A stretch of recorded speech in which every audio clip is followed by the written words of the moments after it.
never surrender. Never, never, never surrender. Never, never, never surrender. Never, never, never surrender. Thank you. I think it's only paramount that we address you on the journey that we've actually gone through since we were arrested. Okay, we gave an account of how we were arrested. I think we're here. Immediately we got bail. Now we also have to inform you that ever since we're given, because we're given bail on the 31st of October 2024. So I think many of you did not pay attention or did not know what was entailed in the ruling. The ruling entailed, it had terms like, should the state fail to commit us in the next 6 months, then we shall be released on the terms of bail. We shall no longer continue going to court. So, meaning we got the decision that day. We do not again have to wait to go to court today and get another ruling. So it was a ruling envisaging two things. It was a bail ruling, but it also gave us a discharge of bail that very day. So it was now incumbent upon the state to either commit us within these 6 months, failure of which we are automatically discharged of the bail warrants, the bail terms and conditions. Of course, we've gone through a lot.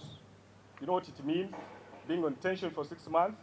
And of course now, don't forget we're in prison for almost 4 months. So it is now 6 months plus the 4 months. 10 months, almost a full year. So of course we've gone through a lot of torture, a lot of fear. Many of our colleagues up to now still going through treatment, psychological torture. It's just too much. We can't even recount it here. So we're happy today. First of all, we're happy to Justice Okalani, Susan, for the modern judgment she gave. Many people run to court. In many cases of this kind, you move to court for about 10 years when you have not been discharged of bail conditions. And for this, I want to applaud her, and I wish other judges in the judiciary actually operate like this. Whereas we may not be so happy because we may not know what may happen, we have always told the people, in Uganda, at any time they can easily come for you.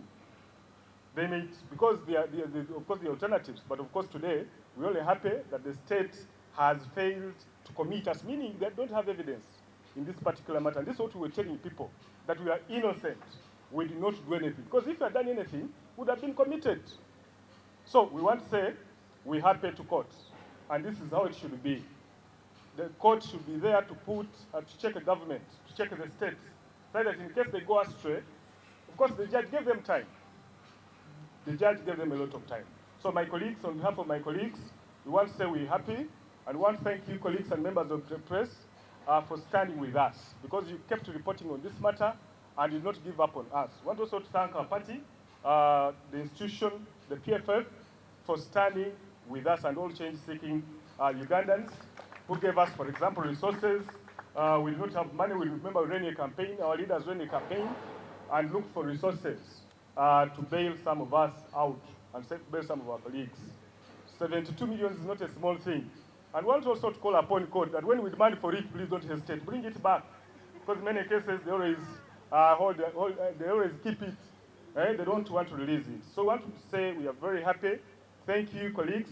Let's continue moving in liaison so that when anything happens on any freedom fighter, warriors come up and support. Thank you, Mr. President, for God and my country. Uganda.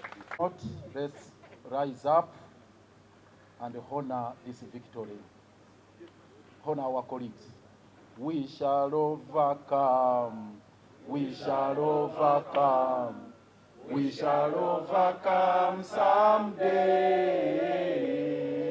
Deep in my heart, I do believe we shall overcome someday. Besigye will be free. Besigye will be free. Besigye will be free someday. Deep in my heart, I do believe Besigye will be free someday. Thank you. Thank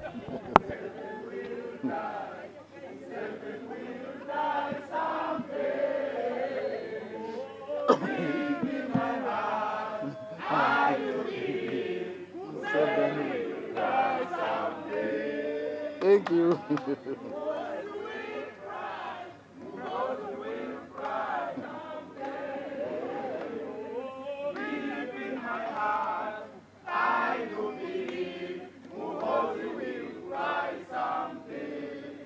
Thank you, thank you, thank you.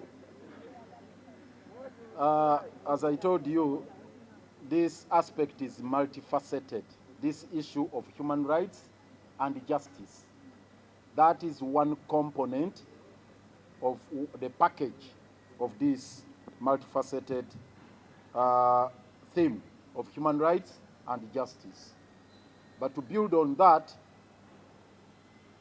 of course, we want to applaud Justice Susan Okalani for setting this record. It is unprecedented. One unique case you will read about in the history of Uganda is the case of the Kisumu 36. Because there are new precedents that were set. This is one being of them. Because hitherto, no case had attracted a decision of that nature where a condition is set that should the state fail to gather evidence and prepare committal papers within 6 months, the accused persons will stand discharged. What normally happens, the state fails to commit you within 6 months, then you get, well, what they call mandatory bail, but still they keep harassing you, and the conditions are set even for the mandatory bail. But in this particular case, the judge said if they fail to gather the required evidence, assemble and prepare the record of procedure, the committal papers within 6 months, they will stop reporting, and the matter will end there. This brings me to the second segment, that with this development now, the charge sheet against Dr. Besigye remains hollow. It's hollow in a sense that the particulars of that one count, because it is treason, they highlighted the number of particulars of the count. The key one is the alleged commissioning of the 36 to go to Kisumu for training in terrorism. That is the key ingredient, key aspect of that particular count of treason preferred against Dr. Besigye. Now that this one has collapsed, they have failed to gather evidence. So it means, therefore, that the case against Besigye is standing on a very shaky ground. The very reason we demand that they should do what naturally should be done under the circumstances, to have the charges against Dr. Besigye withdrawn and discharged. That's what they should be doing with this new development now, where the case against Kisumu 36 has crumbled on that account of the state failing to gather the necessary evidence. Of course, the evidence has always not been there. These are trumped up charges, holding charges, which are intended to persecute political dissent.